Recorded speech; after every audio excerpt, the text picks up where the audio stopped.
Assalamualaikum warahmatullahi wabarakatuh. Baik, kami dari kelompok 2 yaitu akan mengerjakan tugas mata kuliah struktur perkembangan hewan dengan melakukan pembedahan yang pertama kita yaitu pada hewan katak. Baik, yaitu dengan klasifikasi kingdom, Animalia, filum, Chordata, subfilum, vertebrata, kelas. amfibi. Baik, yaitu the ordo termasuk ke dalam Anura, familia, Ranidae dengan genus Fagervaria dan spesies Fagervaria carnivora. Baik, di sini kita akan langsung melakukan pembedahan terhadap hewan tersebut. Sekian dari pembukaan dari kelompok 2 ini. Mari kita lanjut ke pembedahan. Bye. Halo semuanya. Baik, terima kasih telah mampir di channel YouTube kami. Ya, di sini juga kita tidak berdua loh, kita di sini berempat, yaitu saya sendiri Nek Fitri Ramadhani dan Ajri Al-Hakim, Tira Nur Fatwa dan Mifah Fatimah. Baik, langsung saja kita menuju cara pembedahan berikutnya. Mari. Pertama, alat yang kita butuhkan adalah pisau bedah, alat bedah, hand sanitizer, kapas, styrofoam, jarum penitik, dan tentunya kodoknya. Baik, langkah pertama yaitu karena kodok pun sudah disiapkan. Langkah pertama itu dengan menuangkan hand sanitizer. Nah, di sini kita menggunakan hand sanitizer. Seharusnya kita menggunakan coliform atau alkohol. Berhubung kita menggunakan bahan yang ada, yaitu dengan menggunakan hand sanitizer, jadi kita menggunakan barang yang ada. Baik, langkah pertama itu dengan cara menuangkan hand sanitizer dengan secukupnya.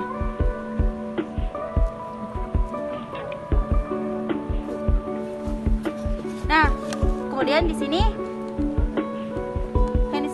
hand sanitizer tersebut pun kita ratakan, kemudian kita masukkan ke dalam toples tersebut. Tunggu beberapa saat sampai kodok tersebut pun merasakan pembiusan, efek reaksi dari pembiusan itu sendiri. Baik, kita tunggu beberapa menit.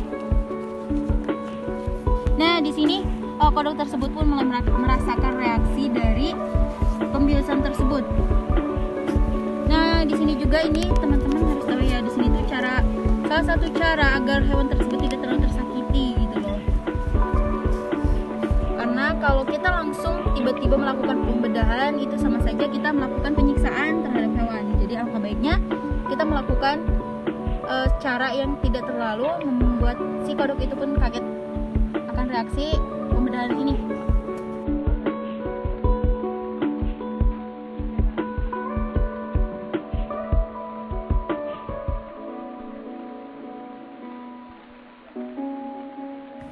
Baiklah, di sini kita mulai melakukan pembedahan yang pertama, yaitu dengan menusuk bagian kepalanya.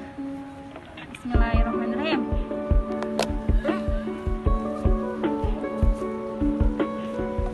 Oke, selesai.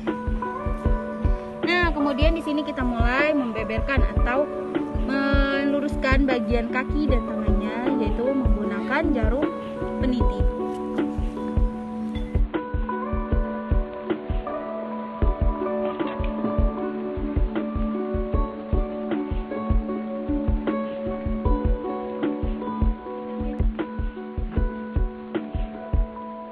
Nah, agar kita lebih mengetahui proses pembedahan itu seperti apa, justrunya kita harus mengetahui sekilas mengenai kodok tersebut. Amfibia adalah hewan yang hidup di dua tempat. Seperti yang kita ketahui, kodok mula-mula hidup di air dan kemudian setelah dewasa pindah ke darat. Kodok hidup di air ketika alat reproduksi mereka belum masak. Keadaan ini biasa disebut dengan fase larva atau yang sering kita kenal berudu. Amfibia sendiri merupakan chordata yang hidup di darat.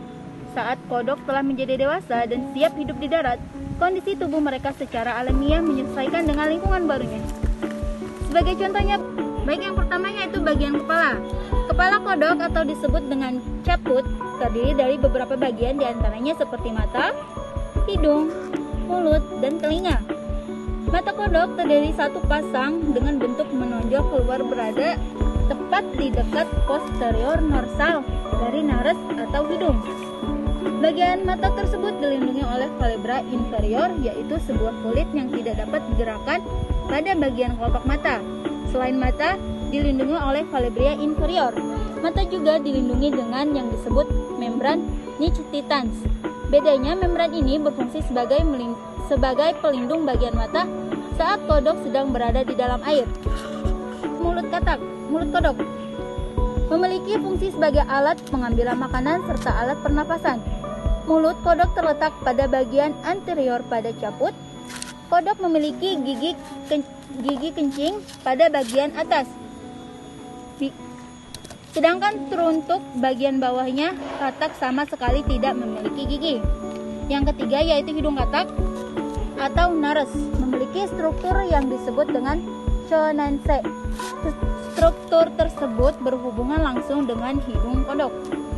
Yang keempat yaitu telinga kodok, memiliki selaput gendang yang terletak pada poster lateral dari mata.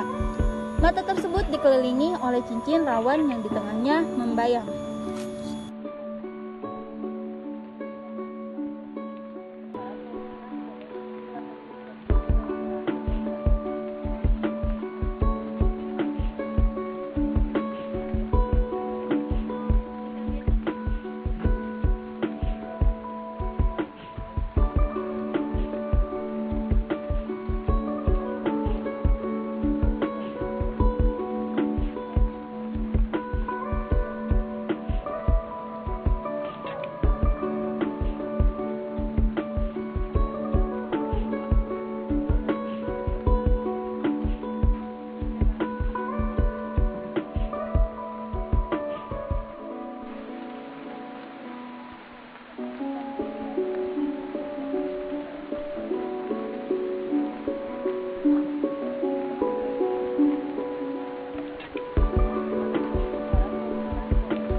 yaitu semacam lanjutan dari Coffus oris dengan ukuran pendek dan menyempit. Setelah paring terdapat esophagus, gastrum, pylorus, intestine,